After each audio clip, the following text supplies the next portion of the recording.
رات کے 10 بج چکے ہیں، چاروں طرف خاموشی چھائی ہے، بڑی سردی پڑ رہی ہے۔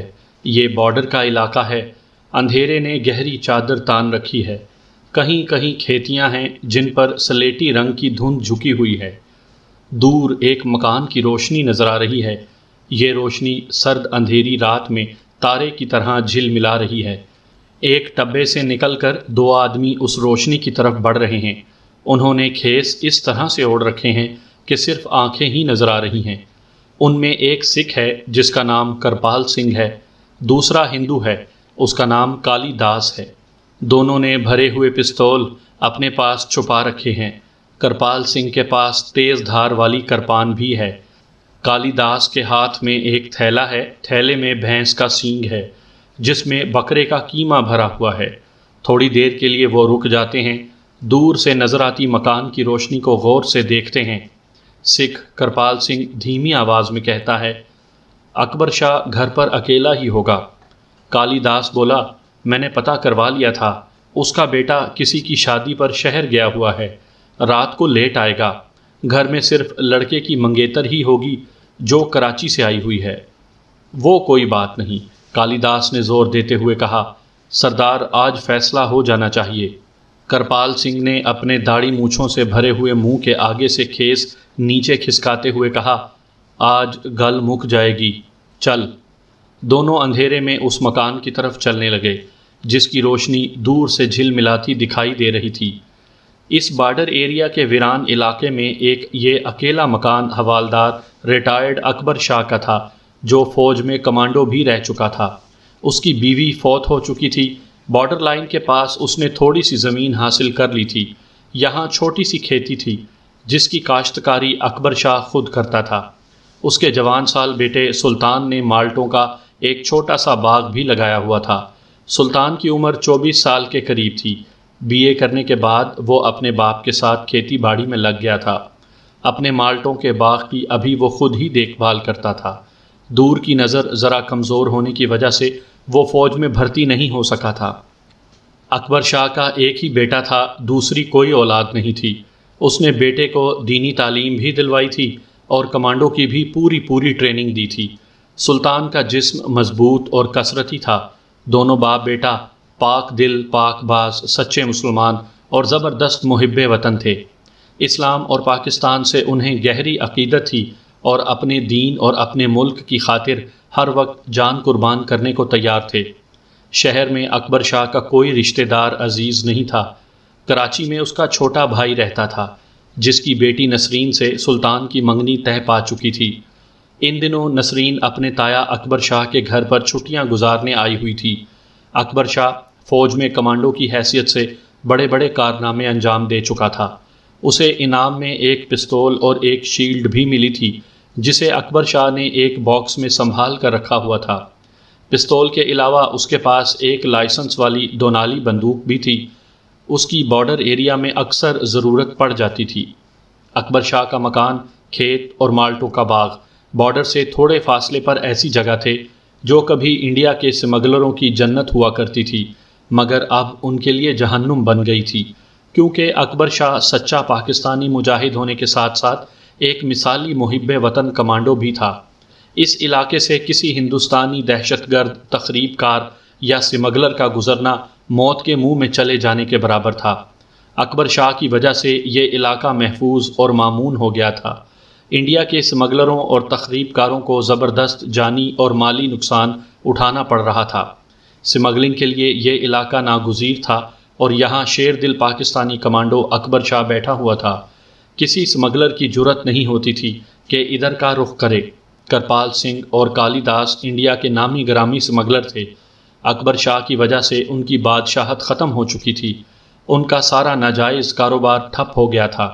انہوں نے اپنے آدمی بھجوا کر اکبر شاہ سے بات چیت بھی کی، ہر ماہ ہزاروں روپے ادا کرنے کا لالچ بھی دیا، مگر اکبر شاہ نے ان آدمیوں کو یہ کہہ کر اپنے گھر سے نکال دیا کہ اگر دوبارہ ادھر آئے تو گولی سے اڑا دوں گا۔ چنانچہ آج کرپال سنگھ اور کالی داس خود اکبر شاہ سے آخری بار بات کرنے جا رہے تھے۔ وہ دل میں ایک فیصلہ کر کے آئے تھے اور اکبر شاہ سے آخری فیصلہ کرنے جا رہے تھے۔ رات سرد اور خاموش تھی، دونوں سمگلر اندھیرے میں اکبر شاہ کے مکان کی طرف بڑھ رہے تھے۔ مالٹوں کے باغ میں آ کر دونوں رک گئے۔ کرپال سنگھ نے کالی داس کو کہا، جلدی مت کرنا، پہلے مجھے بات کر لینے دینا، پھر جو ہوگا دیکھا جائے گا۔ ٹھیک ہے سردار۔ اب دونوں بڑی احتیاط سے قدم اٹھا رہے تھے۔ کسی وقت بھی اکبر شاہ کے پالتو کتے کے بھونکنے کی آواز آ سکتی تھی۔ کالی داس نے تھیلے میں سے وہ سینگ نکال کر ہاتھ میں پکڑ لیا جس میں قیمہ بھرا ہوا تھا۔ اکبر شاہ کا ایک منزلہ کشادہ مکان ایک وسیع احاطے کے اندر تھا۔ احاطے کا گیٹ رات کو بند کر دیا جاتا تھا۔ کالی داس نے سینگ میں جو قیمہ بھرا ہوا تھا اس میں خواب آور گولیاں بھی پیس کر ڈال دی تھیں تاکہ ایک تو کتا قیمہ کھانے میں لگ جائے اور دوسرے قیمہ کھانے کے بعد وہ نیم بے ہوش ہو جائے۔ مکان کے برآمدے کی بتی جل رہی تھی۔ دونوں سمگلر مکان کے گیٹ کی طرف آئے۔ اندھیرے میں ایک کتا بھونکتا ہوا ان کی طرف بڑھا۔ کالی داس پہلے سے تیار تھا۔ اس نے سینگ کتے کی طرف پھینک دیا۔ کتے کے بھونکنے کی آواز سن کر اکبر شاہ نے جو لحاف اوڑھے پلنگ سے ٹیک لگائے ایک اسلامی تاریخی ناول پڑھ رہا تھا اپنی ہونے والی بہو کو آواز دی، نسرین پتر دیکھ، شاید سلطان آ گیا ہے۔ مضبوط ہڈ کاٹ کی نوجوان شریف النفس لڑکی نسرین اس وقت کچن میں برتن لگا رہی تھی، وہیں سے آواز دی، اچھا ابو جان دیکھتی ہوں۔ اکبر شاہ نے محسوس کیا کہ کتا ضرور بھونکا تھا مگر اس کے بیٹے کی جیپ کی آواز نہیں آئی۔ گرم لحاف نے اسے باہر نہ نکلنے دیا اور وہیں بیٹھا کتاب ایک طرف کر کے نسرین کے جواب کا انتظار کرنے لگا۔ دوسرے لمحے نسرین دوپٹے سے ہاتھ پہنچتی ہوئی اندر آئی اور بولی، ابو سلطان تو ابھی نہیں آئے۔ اکبر شاہ نے تپائی پر پڑی ہوئی گھڑی پر نگاہ ڈالتے ہوئے کہا، اسے اب تک آ جانا چاہیے تھا، بھلا رات کے وقت اتنی دور شادی میں جانے کی کیا ضرورت تھی؟ تم جا کر سو جاؤ، میں جاگ رہا ہوں۔ نسرین جی اچھا کہہ کر کمرے سے نکل گئی۔ اس دوران کرپال سنگھ اور کالی داس احاطے کی دیوار پھاند کر اندر داخل ہو چکے تھے۔ کرپال سنگھ اس سے پہلے بھی ایک بار اکبر شاہ سے بات چیت کر کے معاملہ طے کرنے کی غرض سے اس مکان میں آ چکا تھا۔ اسے معلوم تھا کہ اکبر شاہ کا بیڈ روم کس طرف ہے۔ اندھیرے میں وہ کالی داس کو اپنے پیچھے لگائے کوٹھی نما مکان کے برآمدے میں آیا۔ بیڈ روم کا دروازہ اندر سے بند تھا، دوسری جانب ایک کھڑکی تھی۔ کرپال سنگھ نے کھڑکی کو ذرا سا دبایا تو معلوم ہوا کہ اندر سے چٹخنی نہیں لگی ہوئی۔ دونوں نے بھرے ہوئے پستول نکال لیے تھے۔ کھڑکی کے آگے پردہ گرا ہوا تھا، پیچھے روشنی ہو رہی تھی۔ کرپال سنگھ نے ذرا سا پردہ ہٹا کر دیکھا، اکبر شاہ پلنگ پر لحاف اوڑھے نیم دراز ہو کر کتاب پڑھ رہا تھا۔ بڑا مناسب موقع تھا، اکبر شاہ اتنی جلدی ہوشیار نہیں ہو سکتا تھا۔ کرپال سنگھ نے کالی داس کو حملہ کرنے کا اشارہ کیا اور خود دھڑاک سے کھڑکی کھول کر کمرے میں کود گیا۔ اکبر شاہ کے سرہانے کے نیچے ریوالور موجود تھا مگر جب تک وہ اسے نکالتا کرپال سنگھ اور کالی داس اس کے سر پر پہنچ چکے تھے۔ اکبر شاہ نے کرپال سنگھ کو پہچان لیا تھا۔ وہ یہ بھی سمجھ گیا تھا کہ یہ لوگ اس کے پاس کیوں آئے ہیں۔ اس نے تاریخی اسلامی ناول ایک طرف رکھ دیا اور بڑے سکون کے ساتھ کرپال سنگھ کی طرف دیکھ کر کہا، کرپال سیاں، اگر تم مجھے قتل کرنے آئے ہو تو میں نہتہ ہوتے ہوئے بھی تمہارا مقابلہ کروں گا، اور اگر تم مجھ سے سمگلنگ کے لیے راستہ مانگنے آئے ہو تو میرا جواب وہی ہے جو اس سے پہلے میں تمہیں دے چکا ہوں، میں اپنے ملک کے خلاف غداری کرنے کا تصور بھی نہیں کر سکتا۔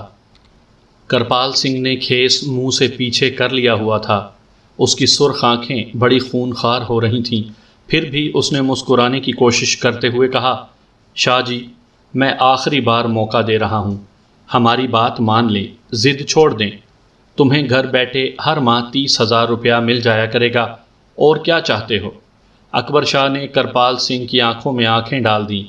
کرپال سیاں، میں وطن کی آبرو کا سودا کرنے والوں میں سے نہیں ہوں، یہ بات تم اچھی طرح جانتے ہو۔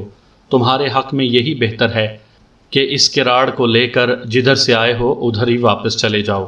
کرپال سنگھ نے موٹی گردن ہلاتے ہوئے پستول کا نالی کا رخ اکبر شاہ کی آنکھوں کے درمیان کرتے ہوئے کہا، میں فیصلہ کر کے جاؤں گا، آج بات ختم ہو جانی چاہیے، بولو سودا منظور ہے یا نہیں؟ کرپال سنگھ اور کالی داس دونوں نے پستول تان رکھے تھے، دونوں ٹکٹکی لگائے اکبر شاہ کو دیکھ رہے تھے۔ دونوں جانتے تھے کہ اکبر شاہ فوجی ہے اور بڑا دلیر ہے، اس لیے وہ اس کے بالکل قریب نہیں ہو رہے تھے، مگر دونوں کے پستولوں کا رخ اکبر شاہ کی طرف تھا۔ اکبر شاہ نے فیصلہ کن لہجے میں کہا، ہرگز نہیں، مجھے مرنا گوارا ہے، مگر میں اپنے ملک کو نقصان نہیں پہنچا سکتا۔ اس کے ساتھ ہی اکبر شاہ تڑپ کر دوسری طرف ہو گیا اور اپنا ہاتھ ریوالور نکالنے کے لیے سرہانے کے نیچے ڈال دیا، مگر اس کا ہاتھ ریوالور تک پہنچنے سے پہلے ہی جیسے بے حس ہو گیا ہو۔ اوپر تلے پستول کے 3 فائر ہوئے، 2 گولیاں کرپال سنگھ نے فائر کیں اور 1 گولی کالی داس نے چلائی۔ تینوں گولیاں اکبر شاہ کے پہلو میں لگیں اور پھیپھڑوں کے قریب سے ہوتی ہوئی جسم سے پار ہو گئیں۔ ٹھیک ہے اکبر شاہ، اگر ہم نہیں تو پھر تم بھی نہیں۔ اکبر شاہ کے بدن میں جیسی آگ سی لگ گئی، اس کا حلق سوکھ گیا، سانس رکنے لگا، درد کا اسے بالکل احساس نہیں تھا۔ فائرنگ کی آواز سن کر نسرین، جو بستر میں لیٹی کتاب پڑھ رہی تھی اور سلطان کا انتظار بھی کر رہی تھی، شاہ جی کے کمرے کی طرف دوڑی۔ اندر آ کر اس نے اپنے ہونے والے سسر کو خون میں لت پت بستر پر اوندھے پڑے دیکھا تو اس کی چیخ نکل گئی۔ کرپال سنگھ نے کالی داس کو گالی دے کر کہا، لے چلوئے اس کو۔ نسرین دروازے کی طرف بھاگی، کالی داس نے اسے وہیں دبوچ لیا۔ اسے معلوم تھا کہ گھر میں دوسرا کوئی مرد نہیں ہے۔ وہ نسرین کو گھسیٹتے ہوئے کمرے سے باہر لے گئے۔ 3 گولیاں کھا کر اکبر شاہ نیم بے ہوش پڑا تھا۔ اس کا خاصا خون بہہ گیا تھا، اس کے باوجود اس نے اپنے جسم کا سارا باقی ماندہ زور لگا کر سرہانے کے نیچے سے ریوالور نکال لیا اور فائر کر دیا، مگر گولی دروازے کے اوپر دیوار پر جا کر لگی اور اس کے ہاتھ سے ناطاقتی کے باعث ریوالور گر پڑا۔ ٹیبل لیمپ شاپنگ کے ساتھ لگی تپائی پر جل رہا تھا۔ اکبر شاہ کی عادت تھی کہ وہ اسلامی تاریخی ناول پڑھتے ہوئے کاپی پینسل پاس رکھ لیتا تھا اور جو فقرے اسے اچھے لگتے تھے اس کاپی پر اتار لیتا تھا۔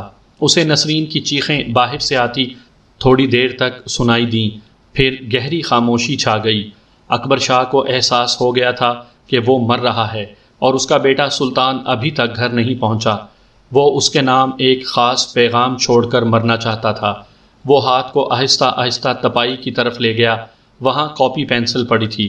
اس نے کاپی کو اپنی طرف کھینچ لیا اور کاغذ پر ٹھنڈی ہوتی کپ کپاتی انگلیوں سے پینسل تھام کر کچھ لکھنے لگا۔ اس کا سانس اکھڑ رہا تھا، پینسل پر گرفت کمزور پڑتی جا رہی تھی، پھر اس کی آنکھیں بند ہو گئیں اور پینسل ہاتھ سے چھوٹ گئی۔ سرد رات گہری ہوتی جا رہی ہے، مکان پر موت کا سکوت طاری ہے، باہر اندھیرا چھایا ہوا ہے۔ اس اندھیرے میں دور کچے راستے پر جیپ کی ہیڈ لائٹس کی روشنی جھل ملاتی ہے۔ اکبر شاہ کا بیٹا سلطان شہر سے واپس اپنے گھر آ رہا ہے۔ اس کے ساتھ والی سیٹ پر کیک کا ایک پیکٹ پڑا ہے۔ یہ کیک وہ اپنی منگیتر نسرین کے لیے لے کر آیا ہے۔ وہ جانتا ہے کہ اس کا والد ناراض ہوگا کہ اس نے اتنی دیر کیوں لگا دی، مگر وہ کیا کرتا؟ اس کے جگری دوست پرویز کی شادی تھی، بارات ہی دیر سے آئی۔ سلطان کو اپنے گھر کے برآمدے میں جلتی ہوئی روشنی دکھائی دی تو اس نے کچے پر جیپ کی رفتار تیز کر دی۔ جیپ چاروں طرف سے بند تھی، مگر اس کے باوجود سرد ہوا اندر آ رہی تھی۔ سلطان نے سوچا کہ وہ جاتے ہی نسرین کو کافی بنانے کے لیے کہے گا۔ گھر کے قریب پہنچ کر اس نے 2 بار ہارن دیا۔ شہر سے گھر آتے ہوئے وہ ہمیشہ 2 بار ہارن دیا کرتا تھا اور نسرین دوڑ کر آتی تھی اور گیٹ کھول کر اس کا مسکراتے ہوئے چہرے سے استقبال کرتی تھی۔ اس نے دیکھا کہ احاطے کا گیٹ آدھا کھلا ہوا ہے۔ وہ کچھ حیران سا ہوا کیونکہ رات کو گیٹ ہمیشہ بند رکھا جاتا تھا۔ اس نے ایک بار پھر ہارن دیا، مکان سے کوئی باہر نہ آیا۔ وہ جیپ احاطے کے اندر لے گیا۔ کچن اور اس کے ساتھ والے بیڈ روم کی بتیاں بھی روشن تھیں۔ جیپ کھڑی کر کے وہ ہاتھوں کو زور زور سے رگڑتا ہوا جیپ سے باہر نکلا اور دوڑ کر کچن میں آ گیا۔ وہ سب سے پہلے نسرین سے ملنا چاہتا تھا۔ ایک تو اسے کہے کہ میرے لیے کافی بنا دے اور دوسرے یہ پوچھے کہ ابو کا موڈ زیادہ خراب تو نہیں ہے۔ کچن میں برتن بے ترتیبی سے پڑے تھے۔ نسرین وہاں نہیں تھی، شاید ابو کے کمرے میں ہوگی۔ وہ اپنے والد کے کمرے کی طرف بڑھا۔ ان کے بیڈ روم کا دروازہ بھی آدھا کھلا ہوا تھا، اندر سے ٹیبل لیمپ کی روشنی آ رہی تھی۔ سلطان کمرے میں داخل ہو گیا۔ پہلے تو اسے ایسے لگا جیسے پلنگ خالی ہے، پھر اس نے اپنے والد کو دیکھا کہ بستر پر اوندھے پڑے تھے، ایک بازو دوسری طرف پلنگ سے نیچے لٹک رہا تھا۔ وہ خون میں لت پت تھے، سلطان ایک دفعہ تو جیسے بالکل پتھر کا بت سا بن گیا، پھر اس کے حلق سے چیخ کی آواز نکلی۔ یہ چیخ نہیں تھی، اس نے نسرین کو آواز دی تھی۔ اس نے اپنے والد کو پلنگ پر سیدھا کیا، خون ہی خون تھا، باپ کی پتھرائی ہوئی آنکھیں نیم وا تھیں۔ یہ کیا ہو گیا؟ یہ کیا ہو گیا؟ وہ نسرین کو پکارنے لگا۔ اس کی نظر کاپی پر پڑی جس پر ٹیڑھے میڑھے الفاظ میں کچھ لکھا ہوا تھا۔ باپ کے سر کو اپنے ساتھ لگائے سلطان آنسو بہاتی آنکھوں سے کاپی پر لکھی ہوئی تحریر کو پڑھنے لگا۔ لکھا تھا، سلطان، مجھے کرپال سنگھ کالی داس نے قتل کیا، نسرین کو اٹھا کر لے گئے ہیں، اسے واپس لانا، کافروں سے خون کا بدلہ لینا۔ سلطان، بیٹے، اللہ اللہ۔ سلطان کے ہونٹ کپ کپا رہے تھے، آنکھوں سے آنسو نکل کر اپنے باپ کی آخری تحریر پر گر رہے تھے۔ پھر اس نے اپنے آپ کو سنبھالا۔ پلنگ کی دوسری طرف اکبر شاہ کا ریوالور گرا ہوا تھا۔ سلطان نے اسے کھول کر دیکھا، ایک گولی فائر کی گئی تھی۔ ریوالور میز پر رکھ کر سلطان نے کاپی میں سے کاغذ پھاڑ کر جیب میں ڈالا اور تیز قدموں سے اپنے کمرے میں آ کر پولیس اسٹیشن فون کرنے لگا۔ نسرین کہاں ہوگی؟ سلطان کا خون کھول رہا تھا۔ باپ کا قتل، اس کی ہونے والی بیوی نسرین کا اغوا، یہ سب کچھ اچانک کیسے ہو گیا؟ کرپال سنگھ، میں تجھے چھوڑوں گا نہیں، اپنے باپ کا خون کا بدلہ لوں گا۔ یا اللہ، نسرین کی عزت تیرے ہاتھ ہے، اس کی حفاظت کرنا یا اللہ، یا اللہ۔ ہیلو، دوسری طرف سے تھانے کے محرر کی مخصوص الفاظ والی آواز سنائی دی۔ سلطان نے بتایا کہ اس کے والد کو قتل کر دیا گیا ہے اور اس کی منگیتر اغوا ہو گئی ہے۔ محرر نے بے نیازی سے جواب دیا، تھانے آ کر رپٹ لکھاؤ جی۔ جب سلطان نے اپنا تعارف کروایا تو محرر کی آواز آئی، فکر نہ کریں جی، میں گارڈ بھیج رہا ہوں۔ سلطان نے فون بند کر دیا اور سر پکڑ کر وہیں بیٹھ گیا۔ آنن فانن اس کا گھر تباہ ہو گیا تھا۔ کرپال سنگھ کی شکل اس کی آنکھوں میں پھرنے لگی۔ اس نے کرپال سنگھ کو 2 بار اپنے مکان پر دیکھا تھا، جب وہ اس کے والد سے سمگلنگ کے سلسلے میں بات چیت کرنے آیا تھا، اور دونوں بار اس کے والد نے کرپال سنگھ کو گھر سے نکال دیا تھا۔ سلطان نے اسی وقت اپنے باپ سے کہا تھا، ابو، یہ کافر ہمارے ملک کے دشمن ہیں، آپ انہیں پولیس کے حوالے کیوں نہیں کرتے؟ اور اس کے ابو نے جواب میں صرف اتنا کہا تھا، میں انہیں موت کے حوالے کروں گا، تم دیکھتے جاؤ۔ سلطان کے ابو نے دیر کر دی اور کافروں نے انہیں موت کے حوالے کر دیا۔ بوجھل قدم اٹھاتا اس کمرے میں آ گیا جہاں اس کے باپ کی لاش اسی طرح پلنگ پر پڑی تھی۔ پولیس کے آنے سے پہلے وہ لاش کو وہاں سے اٹھانا نہیں چاہتا تھا۔ تھوڑی دیر بعد پولیس آ گئی۔ 3 سپاہی تھے، ایک حوالدار تھا۔ اس نے کمرے میں ادھر ادھر دیکھا، لاش کا جائزہ لیا، سلطان کی طرف دیکھ کر پوچھا، آپ کو کسی پر شک و شبہ ہو تو اس کا نام بتائیں۔ سلطان نے والد کی لکھی ہوئی تحریر حوالدار کے حوالے کر دی۔ حوالدار نے اسے غور سے پڑھا، کہنے لگا، یہ تو رینجرز کا کیس ہے بادشاہو، ایسا کریں صبح رینجرز ہیڈ کوارٹر میں جا کر رپورٹ لکھوائیں۔ سلطان نے کچھ نہ کہا، وہ چپ رہا۔ پولیس چلی گئی۔ سلطان نے جیپ نکالی اور بارڈر کو جاتی کچی سڑک پر آ گیا۔ دیوانوں کی طرح جیپ چلاتے ہوئے اس نے نسرین کو جگہ جگہ تلاش کیا۔ جیپ ایک طرف کھڑی کر کے اجاڑ زمینوں، کھڈ، نالوں اور ٹبوں میں دیکھا، مگر کرپال سنگھ اور کالی داس وہاں سے نکل کر بہت دور جا چکے تھے۔ سلطان کھولتے ہوئے دماغ کے ساتھ واپس آ گیا۔ اس نے ٹارچ لی اور اندھیرے میں احاطے کی دیوار سے دوسری طرف مالٹوں کے باغ میں آ کر ادھر ادھر دیکھنے لگا۔ باغ کی مین کے قریب اس کی نظر اپنے کتے موتی پر پڑی۔ کتا بے ہوش پڑا ہوا تھا۔ اس نے وہ سینگ بھی دیکھا جس میں بھرا ہوا آدھا کیما کتے نے کھا لیا تھا۔ کرپال سنگھ کی ساری اسکیم اس کی سمجھ میں آ گئی تھی۔ وہ باپ کی لاش کے پاس آ کر بیٹھ گیا۔ اس کے صبر کا بند ٹوٹ چکا تھا اور وہ دونوں ہاتھوں میں چہرہ چھپا کر پھوٹ پھوٹ کر رونے لگا۔ رونے سے دل کا غبار ذرا ہلکا ہوا تو نسرین کی شکل آنکھوں کے سامنے آ گئی۔ اس کا خون جیسے ابلنے لگا، اس کی مٹھیاں بھینچ گئیں، اپنے آپ اس کے ہونٹوں سے ایک پھنکار سی نکل گئی۔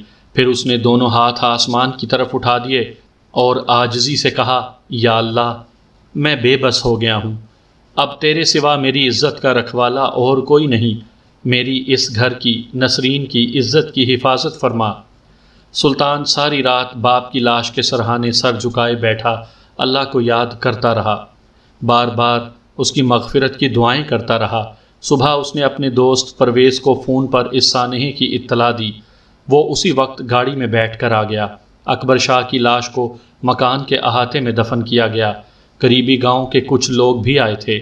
سلطان اپنے دوست پرویز کو ایک طرف لے گیا، کہنے لگا، میرے دوست، اس وقت مجھے تمہاری ضرورت ہے، مجھے بتاؤ میں تمہارے لیے کیا کر سکتا ہوں؟ پرویز نے سلطان کے کندھے پر ہاتھ رکھتے ہوئے کہا۔ سلطان کے چہرے پر کچھ اس قسم کے تاثرات تھے جیسے اس نے کسی بہت بڑے طوفان کو اپنے اندر روک رکھا ہو۔ میرے دوست، میں یہ مکان، یہ باغ تمہارے حوالے کرتا ہوں، اور تم؟ پرویز کی آنکھوں میں ایک سوال تھا، جس کے جواب میں سلطان نے کہا، مجھے اپنی منگیتر کو کافروں کے چنگل سے چھڑانا ہے، اپنے باپ کے قاتلوں سے قتل کا بدلہ لینا ہے، میں ان کی تلاش میں جا رہا ہوں۔ مگر پرویز نے ہکلاتے ہوئے کہا، اس میں بڑا خطرہ ہے سلطان۔ سلطان کی آنکھوں میں شعلے لپک رہے تھے۔ خطرہ؟ کس کا خطرہ؟ جان کا خطرہ ہے۔ فکر نہ کرو، میں نہیں مروں گا جب تک میں اپنے باپ کے خون کا بدلہ نہیں لے لیتا، جب تک میں نسرین کو واپس نہیں لے آتا، میں نہیں مروں گا۔ مگر سلطان، وہ دشمن ملک ہے، کس کے پاس جاؤ گے؟ کہاں رہو گے؟ پکڑے گئے تو وہ لوگ تمہیں زندہ نہیں چھوڑیں گے۔ سلطان نے جواب دیا، یہ باتیں تم سوچتے ہو، تمہیں ایسی باتیں ہی سوچنی چاہیے، میں ایسی باتیں نہیں سوچتا، مجھے ایسی باتیں سوچنی ہی نہیں چاہیے۔ جب دن ڈھل گیا اور شام کا اندھیرا پھیلنے لگا تو سلطان اپنے مرحوم والد کے کمرے میں آیا۔ ان کا صندوق کھول کر بریف کیس نکالا۔ یہ اس کے والد کا بریف کیس تھا جس میں انہوں نے اپنا وہ میڈل سنبھال کر رکھا ہوا تھا جو انہیں سروس کے زمانے میں دشمن کے خلاف شجاعت کا مظاہرہ کرنے پر ملا تھا۔ شجاعت کے میڈل کو چومتے ہوئے سلطان کا جسم شعلے کی طرح بھڑک رہا تھا۔ اس نے میڈل بریف کیس میں رکھا، صندوق کو تالا لگایا، دوسرے کمرے میں آ کر پولونک سویٹر کے اوپر گرم جرسی پہنی، اپنا لائسنس والا ریوالور اور فالتو گولیاں جیب میں ڈالیں، 4000 کے کرنسی نوٹ بٹوے میں رکھے اور احاطے میں باپ کی قبر پر آ گیا۔ اس نے فاتحہ پڑھ کر اپنے باپ کی مغفرت کے لیے دعا کی اور اپنی جیپ کی طرف بڑھا جہاں اس کا جگری دوست پرویز پہلے سے موجود تھا۔ مکان کی چابی پرویز کے حوالے کرتے ہوئے سلطان نے کوئی بات نہ کی۔ اس کا چہرہ تمتما رہا تھا۔ پرویز کچھ کہنے والا تھا کہ سلطان نے اس کے ہونٹوں پر ہاتھ رکھ دیا۔ پرویز، کافر نے میری عزت پر ہاتھ ڈالا ہے، میں ان سب کو مار ڈالوں گا، چاہے خود بھی مر جاؤں۔ جیپ میں بیٹھ کر اس نے انجن سٹارٹ کیا اور تیزی سے مکان کے احاطے سے باہر نکل گیا۔ وہ اس علاقے میں پلا بڑا تھا، اس نے بارڈر کراس کرنے کی بڑی کہانیاں سن رکھی تھیں۔ بعض سرحدی دیہات کے لوگوں کی زبانی اسے بڑی معلومات بھی حاصل ہوتی رہی تھیں، اگرچہ ان معلومات سے فائدہ اٹھانے کا اس کا کبھی بھی کوئی ارادہ نہیں ہوا تھا، مگر یہ ساری معلومات ایک کمانڈو کی حیثیت سے وہ اپنے ذہن میں جمع کرتا رہا تھا۔ آج ان معلومات سے فائدہ اٹھانے کا وقت آ گیا تھا۔ وہ بڑی تیزی سے کچے راستے پر جیپ کو اڑائے لیے جا رہا تھا۔ وہ اس علاقے کے چپے چپے سے واقف تھا۔ کچا راستہ ایک کھال پر جا کر ختم ہو گیا۔ اس نے جیپ کھال کے کنارے پر ڈال دی۔ یہ کھال آگے جا کر دریا میں گرتا تھا۔ دریا ہی اس کا ٹارگٹ تھا۔ رات کی تاریکی چاروں طرف چھانے لگی تھی۔ سرمئی آسمان پر تارے نکل آئے تھے۔ کچا راستہ ناہموار تھا۔ اس نے جیپ کی بتیاں جلا رکھی تھیں۔ جب دریا کا کنارہ قریب آ گیا تو اس نے بتیاں بجھا دیں۔ جیپ کی رفتار آہستہ کر دی۔ یہاں مٹی کے ٹبے تھے جن کے اندر قدرتی غار بنے ہوئے تھے۔ ایک خاص مقام پر پہنچنے کے بعد سلطان نے جیپ روکی، نیچے اترا، ٹبے کے غار کا جائزہ لیا، پھر جیپ کو آہستہ آہستہ چلا کر غار کے اندر لے گیا۔ اپنے کمانڈو چاقو سے بہت سی جھاڑیاں کاٹ کر جیپ کو جتنا کر سکتا تھا کیموفلاج کیا۔ غار کے منہ پر کھڑے ہوئے دریا کے مشرقی کنارے کو دیکھا، جس کے کنارے پر اگے ہوئے سرکنڈوں کی قطار سائے کی طرح دور تک چلی گئی تھی۔ اس کی معلومات کے مطابق یہاں سے اس نے اپنی جان خطرے میں ڈال کر اندھیرے میں دریا پار کرنا تھا۔ اپنے باپ سے لی ہوئی کمانڈو ٹریننگ نے اسے سکھایا ہوا تھا کہ اگر کشتی نہ ہو اور آدمی تیرنا بھی نہ جانتا ہو تو دریا کس طرح پار کیا جاتا ہے۔ اپنے باپ کی دی ہوئی تربیت پر عمل کرتے ہوئے اس نے ایک خاص اہتمام کیا اور دریا میں اتر گیا۔ وہ کنارے کے ساتھ ساتھ دریا کے مخالف رخ پر جا رہا تھا۔ یہ مشکل کام تھا، مگر وہ جوان تھا۔ کافر سے اپنی غیرت کا بدلہ لینے کا عزم چنگاریاں بن کر اس کے خون میں گردش کر رہا تھا۔ اسے معلوم تھا کہ وہ موت کے منہ میں جا رہا ہے، مگر اسے اس کی فکر نہیں تھی۔ وہ ایک طرف سے مرنے ہی جا رہا تھا، صرف ایک بات کی اسے فکر تھی کہ کہیں وہ انڈیا کی بارڈر سیکیورٹی فورسز کی گولی کا نشانہ نہ بن جائے۔ وہ اس وقت تک ہر حالت میں زندہ رہنا چاہتا تھا جب تک کہ وہ اپنی منگیتر نسرین کو واپس نہیں لے آتا اور اپنے باپ کے قاتلوں اور نسرین کے اغوا کرنے والوں کو چن چن کر موت کے گھاٹ نہیں اتار دیتا۔ اس کے اندر انتقامی جذبات کا ایک طوفان شور مچا رہا تھا، مگر اس کا چہرہ ایک چٹان کی طرح خاموش اور پرعزم تھا۔ وہ جانتا تھا کہ سمگلر اور اس کے باپ کے قاتل کرپال سنگھ اور کالی داس اس رستے سے انڈیا میں داخل ہوئے ہوں گے۔ یہ کوئی آسان کام نہیں تھا، قدم قدم پر موت کا سامنا تھا۔ کسی طرف سے بھی سرچ لائٹ کی روشنی ایک دم اس پر پڑ سکتی تھی، پھر گولیوں کی بوچھاڑ اور اس کی خون آلود لاش دریا میں تیر رہی ہوتی۔ بہرحال سلطان دریا پار کر گیا۔ جس جگہ سے اسے دریا پار کرنا تھا اسی جگہ سے اس نے دریا کو پار کیا۔ وہ کوئی اسمگلنگ کا مال لے کر نہیں جا رہا تھا، نہ ہی اسے اسمگلنگ کا مال لے کر واپس آنا تھا۔ وہ اپنی عزت واپس لینے اور اپنی عزت پر ہاتھ ڈالنے والوں سے بدلہ لینے کے لیے جا رہا تھا۔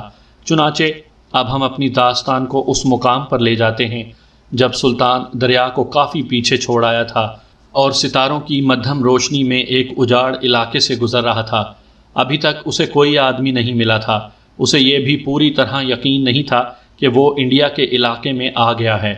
چاروں طرف اندھیرا تھا، دور کہیں کہیں درختوں کے جھنڈ سیاہ دھبوں کی طرح نظر آ رہے تھے۔ جس جگہ سے وہ گزر رہا تھا وہ کوئی باقاعدہ کچا راستہ یا پگڈنڈی بھی نہیں تھی، ویران میدان تھا، کھیت بھی نہیں تھے، جھاڑیاں اگی ہوئی تھیں۔ چلتے چلتے اسے اپنے دائیں جانب زمین اونچی ہوتی نظر آئی۔ یہ کسی کھال کا کنارہ تھا، بائیں طرف کچھ درخت بھی تھے۔ کھال کا کنارہ آگے جا کر بائیں طرف گھوم گیا تھا۔ ادھر سے کسی ٹرک کی آواز سنائی دی۔ سلطان دوڑ کر جھاڑیوں کے پیچھے چھپ گیا۔ ایک ٹرک کھال کے موڑ پر سے نکل کر سامنے آ گیا۔ اس کی ہیڈ لائٹس روشن تھیں، انجن کا شور بتا رہا تھا کہ یہ فوجی ٹرک ہے۔ سلطان نے اپنا سانس روک لیا کیونکہ یہ فوجی ٹرک اس جھاڑی سے جہاں وہ چھپا ہوا تھا کوئی 20-30 قدموں کے فاصلے پر جا کر کھال کی ڈھال کے پاس رک گیا۔ اس میں سے 2 آدمی باہر نکلے۔ اندھیرے میں سلطان انہیں پوری طرح نہ دیکھ سکا۔ ان میں سے ایک آدمی نے اونچی آواز میں کہا، چل اوئے، نیچے آ کر بکسے لے جاؤ۔ کھال کے اوپر ایک اور آدمی کا سایہ نمودار ہوا۔ وہ نیچے اتر کر ٹرک کے پاس آ گیا۔